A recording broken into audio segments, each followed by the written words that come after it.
Hello everyone, another one of my controversial opinions. Today I'm going to be talking about how some of our best men are in prison. Yes, this sounds crazy, it sounds absolutely wild, but just run with me guys. Just go with me here, okay? Because I have a reason why I said this. Now I just want to put this out there. I personally have never been to prison. I have a clean criminal record. Praise the Lord. However, I feel like in society we have this like tendency when somebody's like been to prison or is convicted felon that we instantly look at them as a bad person. And I'm not gonna lie, the more time goes on, the more I see things the exact opposite way around. I feel like somebody that's been to prison, that I know what they've done and why they've done it, which a lot of the times it's not they've done the wrong thing, but they had a good intention. Like, by no means, by the way, am I saying people should do crimes. I'm against crime, okay? Listen, guys, I'm a woman of faith, okay? So the laws of God are like of a higher standard than the laws of this world anyway, okay? So just putting that out there. So there's no confusion about what I'm trying to say here.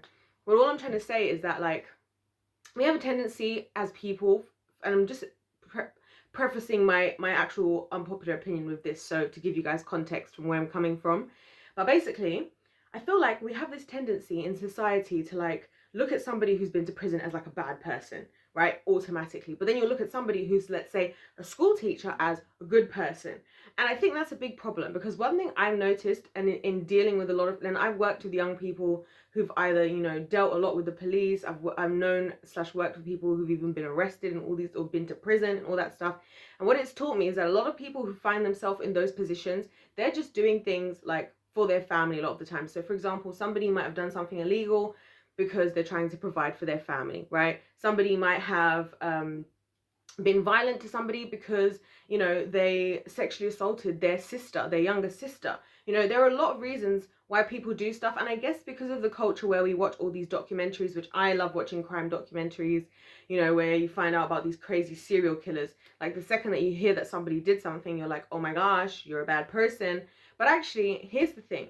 I feel that a lot of the people in prison, they are actually, they are what the energy that they carry is a lot more of what the world actually needs today. Now run with me here, just run with me, okay? I'm not for crime, I'm against crime, okay? I'm against crime.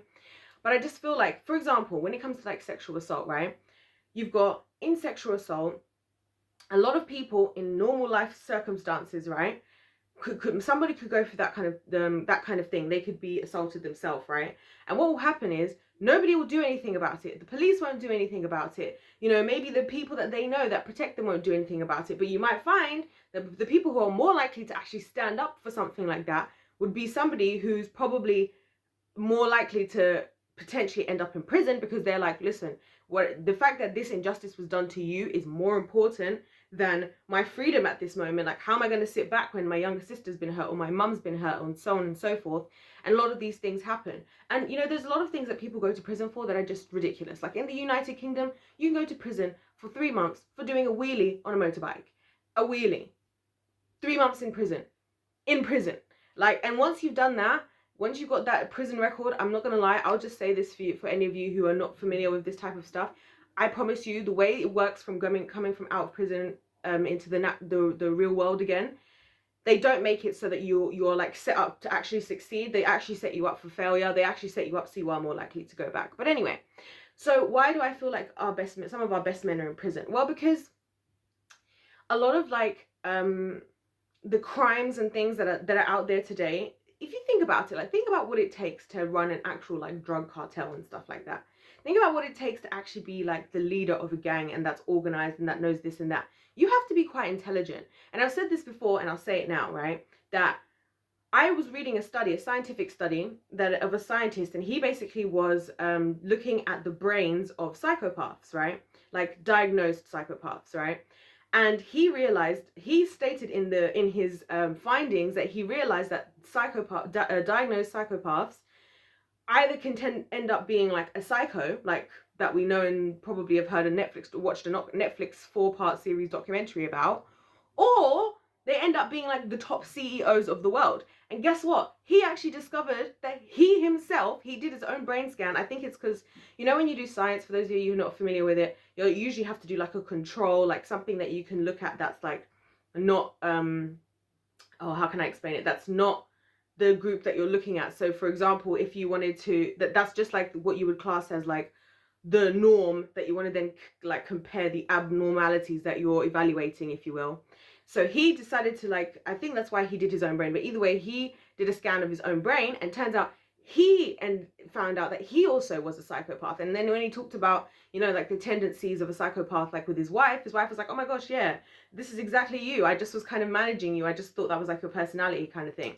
So I say all this to say that I really feel that there's so much value in the prison system right now, in the sense of some people who had the right skills that they were used in the wrong area. And I think sometimes we overestimate how we underestimate how difficult it actually is for people to make the right choice. Because for me, for my upbringing, I'm a black person, right? And I didn't grow up with loads of money or whatever, right? But I certainly personally have not grown up in the circumstances of like young people and young men that I've come across, or even grown men that I've come across, and they've told me like about how their life panned out and how they ended up where they've ended up. And I was, you know, I was one of those people who was like, oh, anybody can just, you know, do whatever. But I underestimated the fact that, like, number one, I came from a family with educated individuals. My mum has a degree. My mum has a really good job. You know, my family, a lot of them are working individuals who have degrees, who know how to do things. Like my mum employs people for her at her work. She's an interviewer, so she knows like how to prepare for interview. So she can give me tips for stuff like that. You know, there are little things in life that we underestimate about ourselves that actually create the way for us to succeed a lot more than other people. So for me, you know, I feel like I have no excuse to end up in prison. I'll say that for myself, right? I've done my own evaluation of myself, and I have no reason. But one thing I've definitely realized is that a lot of the most intelligent men, in my opinion, are in prison. When you hear these stories, like even when you watch these crime documentaries and stuff, or I also like to watch, you know, these like so and so prison, the world's most extreme prisons and all that. I watch all of those. I love all that kind of stuff. I find it so interesting. Right? And what you'll find a lot of the time is the people who are doing this stuff are highly intelligent. They're highly intelligent. And I feel like when we just box people off because it's like, oh, you did something that was against the law, it's like we're doing them and we're doing ourselves and society a disservice. Because like, think about the law as well, right? And we talk a lot about legality things, which is why, to be honest, this is the perfect time for me to talk about something like this. Because how many times do I even say to you guys that if you have enough money, you can get away with anything? That's the justice system. The justice system is not run by a judge, and it's not run by truth, and it's not run by laws. It's run by money. Who can have enough money to get enough support to pay off however they need to, whatever loophole they need their lawyer to find, in order for them to be able to just basically get away with doing whatever they want to do, right?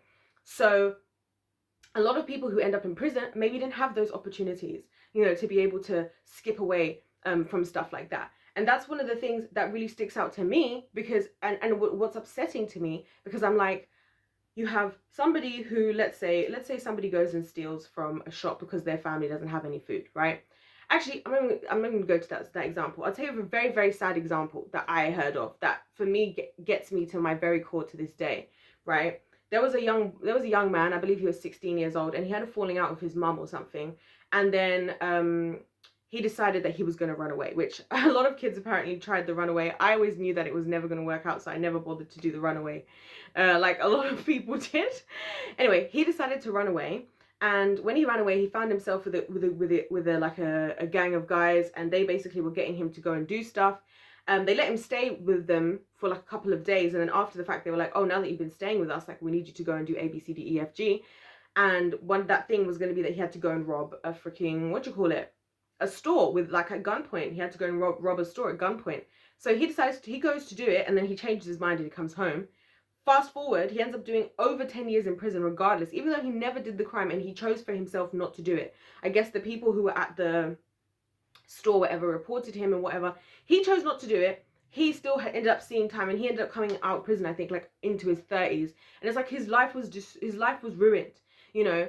And so it's like, if it's so easy for people to end up in prison, like I've given you 2 examples of things that I think all of us can understand and appreciate are like not what we automatically assume. I think when somebody hears murderer, you instantly think, oh, this person is like some crazy serial killer. You could hear murderer, and that person could have literally been, you know, being inappropriate with like half of the children at a school whilst having a position there. Because that's the other thing. A lot of these things, they don't get anything, no one's doing anything about them, which is then how these people end up rising up and having to do what the justice system doesn't do. And that's not always the case. That's not always the case. But personally, I always was always of the thought track, even as a young person, I always used to think, as a younger person, I'm still young, I might be adult, but I'm young. But anyway, I always used to think, people don't want to go to prison. Like, so if people are doing things that could lead for them to go to prison, there must be like another reason. And I think a lot of the time people are genuinely ignorant. A lot of people genuinely find them in a position in doing something they didn't understand or they thought was fun. Like, and this is why I always say that for me, even when it comes to like gang violence and this and that, my who I hold more accountable is more the elders and more the parents around these things. Because that's one thing I've noticed. I remember there was a lady, I've spoken to different mums and people who have sons or whatever in prison, and I find it really interesting what they have to say, because they usually say, what you'll find is the ones who like the like guys who were like high level, let's say, involved in stuff, their mums will be the ones who say, I don't know what was happening, he got caught up with the wrong people, blah blah blah. And I'm like, but he was living in your house, right? And they're like, yeah, but he was buying you a £4,000 TV, right? Yeah. And so, but then here's the thing, once he goes to prison, you're just saying it was who he was hanging around, like you weren't enjoying the money that he was making, like you weren't seeing his intelligence and seeing what he was doing and helping him to steer it in a different direction. I think that's a really big important thing about us as adults, as parents, as elders, as teachers, is seeing something in a young person. That's what I actually think childhood is about, is discovering what skills you have and which direction you want to push them in. And I think if every adult person could actually have a grasp of that by the time that they were like 18, we would save a lot of the issues in society today. But unfortunately, there's way other things. A lot of children are running themselves or allowed to do whatever. But anyway, back to my story. So we'll have that kind of mum who does that. And then you have like another mum, and her son will be, let's say, lower in the ranking.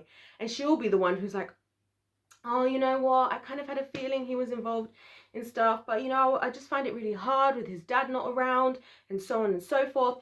And then, but then she'll support him. And because she supports him, like, I'll give you guys an example. I met a woman in London, and in North London, which is very well known for being a very problematic crime area, in a big hood in London. And there was a mum there, and I was talking to her because there'd just been this whole thing that happened with a police officer punching a black dude. Yeah, it was crazy. This 15-year-old boy, like, it was wild. Anyway, so I was talking to this mum, and this mum was saying to me like how her son was like 26, right? And how she realized that every time if she goes to the police station with her son, whenever anything happens with the police, then the police don't actually stop. He never gets arrested just because she's there, because obviously the system can take advantage of people if they don't know any better, blah blah blah. When mums and parents are around, it makes a difference. Why am I saying all of this? I'm saying all of this for two reasons. Number one, I think we need to really shift our perspective on prisons in general, and like what it means if somebody's been to prison, because I think it's actually very easy to get into prison. I listened to a lot of interesting stories about people's prison stories, how they end up in prison, and I've met people who've ended up in prison. I remember there was this 14-year-old boy that I was working with one of the jobs that I was doing, and his mum was like basically completely unable to look after her own mental health, her own mental well-being. Her dad wasn't even there. She was literally like, these types of stories that he would tell was horrific, what he was going through. And he'd already been like arrested and in jail a number of times, you know, at 14, which is crazy.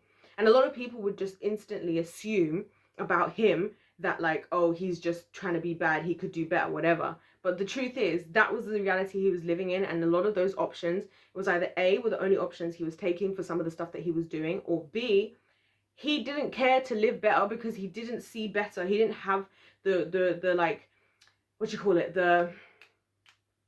he didn't have the reason to believe that better was possible.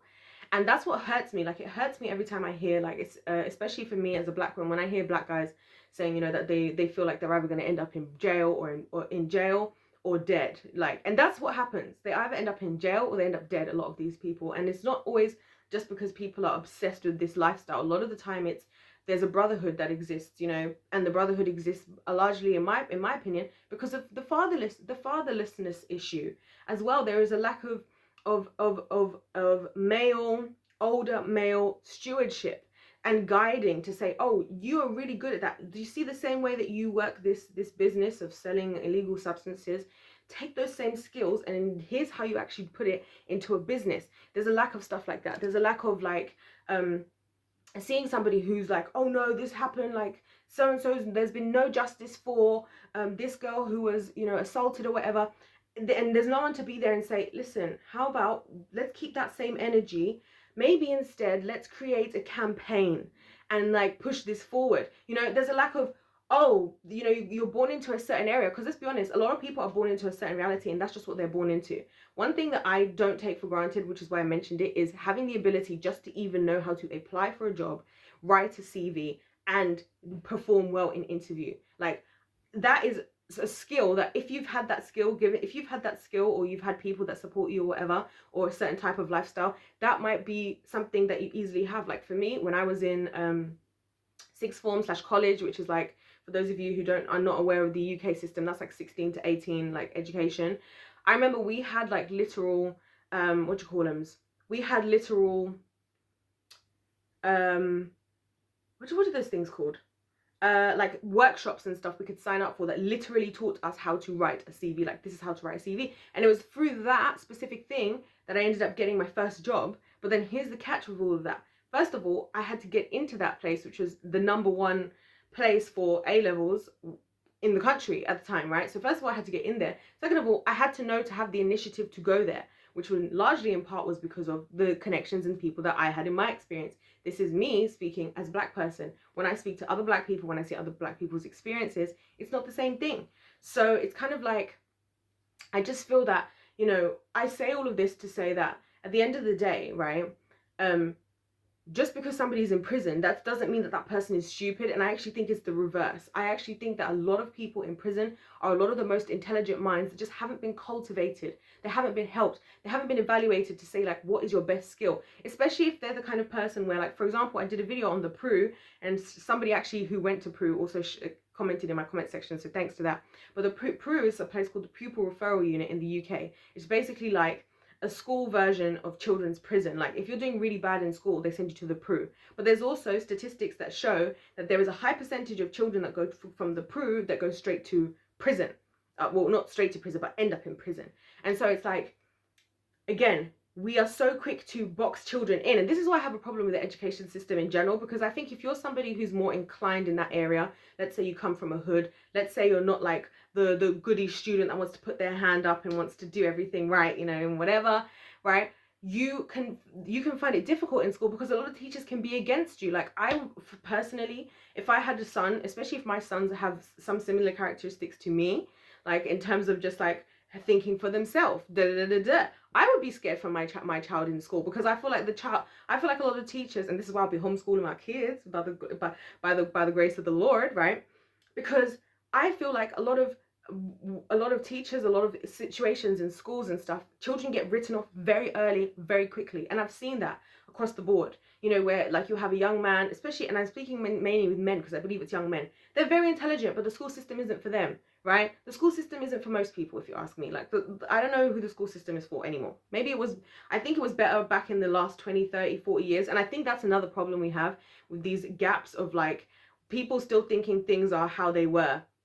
And I have younger siblings. One of my younger siblings is only 3 years younger than me, and his experience in school is vastly different to mine. Way worse than it was for me, right? And we actually went to the same school and everything. So I say all of this to say that I think a lot of the time there's all these assumptions that are made, like about somebody that's in prison, like, oh, they just make bad decisions on purpose. Oh, they could have done better. Yeah, is it true that they could have done better in a technicality? Was there another option? Probably yes. Were they aware of it? Is the other question. Was it worth it? Is the other question. Because for a lot of people, even when it comes to crime and stuff, let's remember, and this is why it hurts me for my Black brothers out there in the world, because a lot of them are doing what they're doing because they're growing up with their single mothers who can't afford to even look after the family. So they're risking it because they're taking on the position of a father, right? Which other men in the society struggle to do, right? And so we have this problem where you have the other men in society who maybe have those opportunities and are living in jobs where they can look after a family, but are still choosing to be a deadbeat. You have the young men who are rising up, maybe as sons or whatever, trying to support their family, but they're doing it in an illegal manner. And it's like, it's all just not really adding up in the way it needs to. And again, what is the real issue over there? If you ask me, the real issue is why for us, that reflects back to me as a woman, as I go, well, what do I do to make sure that I don't end up to be, you know, a single mother? Because at the end of the day, sometimes it's going to happen, and it's going to happen, right? We understand that. But sometimes there are things that we can do differently. And one of the things I talk about, you know, some of the times, is that for us ladies, for us women who haven't had children with anybody yet, right, one thing we can learn, and like I said, it's no shade, no anything against anybody that came before. I believe every generation, it learns from the next generation, right? It can learn from the next generation and try to level up. I hope my children learn to level up from me. I really cannot wait to be looking at my children like this, like, wow, like, you outdoing mommy right now. And I'm going to be so proud of them. But one thing I think for myself is like, you know, how do I make sure, I say this all the time, like, us women of today, us younger ladies, you know, let's make sure that we marry husbands who are fathers, not just husbands who we like as a husband who we think would be nice for ourselves. Let's make sure that we're with men who actually want to have children. Let's use our superpower of like closing our legs and things like that. Not to be rude, but a lot of these things, right? There are so many different reasons, in my opinion, why people, particularly men in this area I'm talking about, end up in prison. And it's not just the people being dumb. There are so many other factors at play, because what do you say to a young man whose mum is struggling? Oh, don't do crime, you know, this is not good for you, whatever. And he cares about his family. You need to offer a real other example. And I've worked, guys, I'll say this right here, right now. I've worked with councils, I've worked with community centers, youth centers, churches, you name it. I've worked with these types of organizations. So I understand how far people are and are not willing to go in terms of offering these types of things. And I myself will as my career progresses, will be definitely doing more in this area, because I really care about this a lot. I really do, because I really think that so much of the value that we have in society, so many of the things that we need solutions for, we would find some of the greatest leaders in this time in prison. I'm telling you that. I'm telling you. And I don't even believe in these long sentences, because what's the point? At a certain point, it's kind of like a timeout, right? At a certain point, a timeout is supposed to have its course. You go and you think about what you've done. At a certain point, you're just destroying someone's life. What's the point of throwing a 19-year-old into prison for 50 years? Like, they've barely even come to understand what life even really means, you know? And again, I feel like it's another massive injustice, you know? And a lot of people, and this is the other thing, actually, I won't go into it, because I'll talk about this forever. But what I just want to really hone in on, which is the real reason why I wanted to make this video, is just to say that, you know, I think in a society, we need to start really addressing why we think the things we think, and if those things actually make sense, and really get to the nitty gritties and do some serious research. Because for me, I'll be honest with you, I would trust a convicted felon who tells me they're a convicted felon more than I would a lot of other people. And I'll tell you why. Because number one, they probably will have to tell me what it is that they've done for whatever reason. Number two, they're probably very real, very straightforward and to the point. Majority of the time when I've encountered somebody who's like been to prison or been in prison or whatever, they are they're very direct and honest about what they've been through. The people that freak me out are the ones who look absolutely perfect, especially because the Bible says that the enemy comes disguised as an angel of light, right? Also, not just to mention that, I'm not even going to go there, because in this video that just might be crazy, but yeah, the devil comes disguised as an angel of light. So the people that and if you think about the people who've really gotten away with doing a lot in society, a lot of it is the people who you would not question and who looked amazing. Think about Jimmy Savile. I think Jimmy Savile, I didn't know much about him, but he was very popular in the United Kingdom. I believe he was like a radio host and presenter and whatnot. Flash forward, turns out that this guy was a predator. And people didn't expect it. They were shocked. Go to the priest thing. We've talked about this. The priests and the popes and all that. People think because they look like what's amazing and perfect, we trust in it, right? A lot of those times, those are the very people that Satan wants to use. And I really believe this is why you'll find that also a lot of ex-prisoners, when they come out, if they actually a lot of them find their faith and stuff in prison, because they're finally able to get some kind of routine. And this is something I think we very much underestimate, the importance of routine, particularly for men, and especially young men. Like, having a routine where they do this and they do this and they do that and they do that, you know, and they do this at this time and they do that at that time, and they have something they're working at. I remember they were talking about this in the UK before, how a lot of young men turn to extremism, like in religions, they turn to extremism, and they'll say it's because they had structure. They wanted structure. It's the same reason a lot of young men decide to go to the army. They had structure. So what is that teaching us? We lack structure for them in society. And I personally, in terms of school and the education system, I really think that if you're the type of person who could be inclined to potentially do this type of stuff,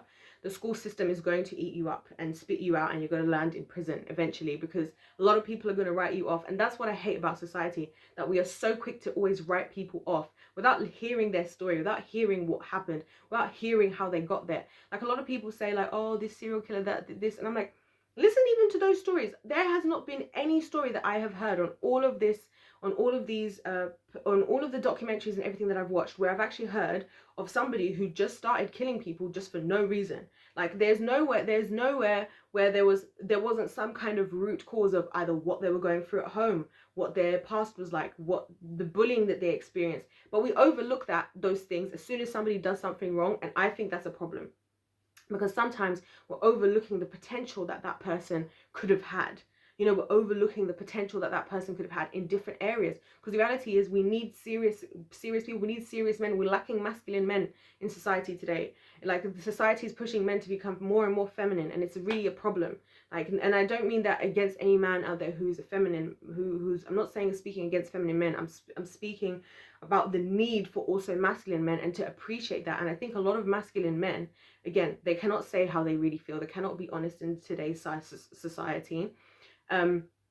They would do something that would actually be, because imagine, like, for me, again, like, let's be honest, like, if I go through something, if I was to go through something horrible, like somebody was to attack me on the side of the road, I'm gonna want a masculine man around who's gonna do something about it. You know, a lot of us women, I remember I heard some story, and I know some people are going to be offended that I'm going to say this, but I was talking with some of my friends once, after practice some years ago, and we were like talking about, and one of them was saying to me, like, how in their relationship, like, if something went down, that their boyfriend would wait for them to jump. Like, if somebody started attacking them, that he wouldn't jump in for her. And I was like, so if I'm going to have to protect myself, I might as well be by myself. Not like that. Of course, I'll protect myself. But I would love to have somebody to step in. And I think that is also something that a lot of men would like to do. I just feel like in society, we do not cultivate. There are a lot of things that are very feminine driven. And I think that school is one of those things. And a lot of things, a lot of those, you know, are in a lot of those ways. And it encourages the resulting of people ending up in places like prison. Very intelligent people. I remember some of the guys that I went to school with, I remember some of them that were the ones that misbehaved the most. I could tell were the most intelligent ones. And I remember one of them I met after, like, years later, and he told me how now he was doing engineering. He ended up at university doing engineering. But the teachers, just because he misbehaved, were like just assuming that, oh, they were just writing him off, rather than taking that energy that he had and cultivating it. Because not everybody's gonna love school. Not everybody's gonna want to kiss your butt in the lesson.